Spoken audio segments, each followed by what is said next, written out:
Coming up, UIHC asked the government to invest in healthcare workers. And later, 2 new faces join the ranks of Hawkeye coaches. Welcome to DITV Now, your flash update on all the biggest headlines coming out of the Daily Iowa newsroom. I'm Destiny Cook. And I'm Mallory Wilson. UIHC workers want more appreciation from Governor Kim Reynolds. The Caregivers Union is asking for a written statement praising their hard work during the pandemic. The union wants the Board of Regents' attention in hopes of a wage increase within the hospital. After a year battle of COVID-19, employees were offered a 1.3% increase. Some feel this wasn't enough. Quote, "It's very discouraging. We don't want to just focus on the money, but after going through what the hospital has gone through during the pandemic, the staff here has been giving 110%, end quote. UIHC Caregivers Union believes a written statement will prove that they deserve more for their hard work this past year. Tracking down vaccine appointments just got easier thanks to one Iowa man. After struggling to schedule an appointment for himself, Brian Finley created the account Iowa Vaccine Alerts to ease the process for others.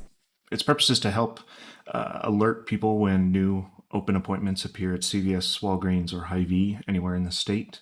The account became an immediate hit. In just a few hours, it gained over 800 followers. That number grew to 18,000 in just 5 days. Iowa Vaccine Alerts has helped over 1,000 people get appointments in and outside Iowa. We get a lot of people saying that they got themselves and several family members registered. I've gotten messages from folks out of state that are getting appointments for parents or grandparents that are still here.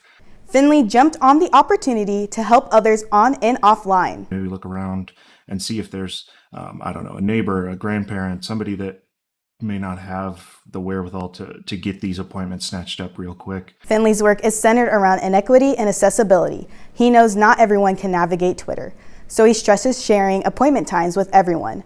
Others can help by assisting with the application process or providing transportation to appointments. This account is helping to bring an end to a pandemic one tweet at a time. After the nice warm weather last week, winter is rearing its ugly head once again. Today will be mostly cloudy with a high of 46 and a low of 35. University of Iowa football is welcoming 2 new faces to the coaching staff. UI Athletics announced the addition of George Barnett and Liddell Betts. Barnett will fill the void as the offensive line coach. Barnett said, "I am grateful for the opportunity to work with Coach Kirk Ferentz and his staff to help maintain the standard of excellence in the Iowa offensive line room." Along with Barnett is former Hawkeye running back Liddell Betts. With no surprise, this Hawkeye alum will serve as the running backs coach. Betts said, "Now I have the opportunity to do the same for another generation of young players as part of Coach Ferentz's staff. It is incredible to feel like things have truly come full circle for me. I am ready to get to work." After concluding his career as a Hawkeye in 2001, Betts was selected by Washington in the second round of the 2002 NFL Draft. Betts played 9 NFL seasons, 8 with Washington and 1 with the New Orleans Saints. With 28 years of combined experience, Barnett and Betts will be a great addition to the Hawkeye coaching staff. Along with new coaches, the football team announced their launch of the Hawkeye Legacy mobile app.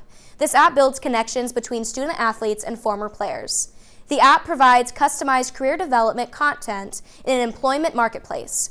The app was developed in partnership with Next Play, which is a program that supports student athletes in their career. More than 300 Legacy Hawks signed up for the platform in the first month, demonstrating a clear desire for deeper engagement with the Iowa football program. The Hawkeye Legacy apps helps Hawkeye football focus on career exploration and job placement after college. The defending Big Ten tournament champions are back on their home turf. After having their fall season moved to the spring, the Iowa field hockey team opened up their 2021 home schedule with 2 matches against the Michigan Wolverines. They split the 2 matches with Iowa falling to the Wolverines on Friday. Despite this, the Hawks came out strong on Sunday and won in a shootout. This was their first shootout since 1995. Sophomore Sophie Strebos was the Hawkeye to seal the win and advance their record to 5-1 overall. Their next 2-game matchup is this weekend against the Ohio State Buckeyes. 2 Hawkeyes are on a roll for the volleyball team this season. Outside hitter Courtney Bizzario continues to dominate the court. Bizzario recorded her 5th straight double-double this past weekend against the Maryland Terrapins. Meanwhile, defensive specialist Jocelyn Boyer leads the Hawkeyes in digs. But high stats weren't enough to take down the Terrapins. What we need is just to have that consistency throughout the whole set and match. The Hawkeyes are adjusting their rhythm as they prepare to face the top-ranked Nebraska Cornhuskers. The team is learning how to compete against different opponents. And so it's just a little bit of our level of comfortability of what is needed for that match. Tune back in later this week for a recap of the first series match against the Cornhuskers. The Jimhawks ended their regular season with a bang. Iowa came out victorious over the Nebraska Cornhuskers by winning 3 out of the 4 event titles.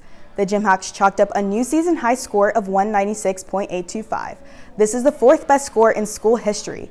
Freshman and Iowa City native Adeline Kenlin was on fire for the Jimhawks. She received a 9.975 on beam, which ties the overall highest score in Iowa history. Kenlin also received a perfect 10 from one of the 2 judges, and she was awarded Freshman of the Week for her stellar performance. Tune in later this week to see how the Jimhawks are preparing for the Big Ten Championships in Minneapolis. The Iowa City Farmers Market is coming back to Washington Street. The market moved online when the pandemic hit last summer. Now on May 1st, Iowa City will be able to buy and sell their local goods in person again. The market will feature both new and returning vendors. The Iowa City Parks and Rec Department will have more information closer to opening day. Iowa's English Society has a brand new mascot. An English ivy plant is now the face of the English Society, and you could be the one to name it. The Society is hosting a raffle that participants can enter to pick the plant's name.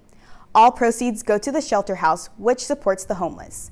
The student org has a fundraiser every semester, but due to COVID-19, their options have been limited. The typical means of revenue that we would raise money with kind of aren't available to us. I mean, we would do bake sales or sell books. Anyone can donate money and submit names to be put in the drawing. The Society is accepting $1 per name or $5 for 10 name suggestions. In addition to the mascot fundraiser, the English Society will also help with the Shelter House's upcoming book fair. Not only is this helping a great cause for Shelter House, but it's also going to be in the English Society office for who knows how long. You can donate and submit a name on the English Society's webpage. If your name is chosen, it will be a part of the English Society for as long as the plant lives. Thanks for tuning in to DITV Now. We'll be back tomorrow with the latest on the University of Iowa, Iowa City, and Hawkeye Nation. From Iowa City, I'm Destiny Cook. And I'm Mallory Wilson. Have a great day.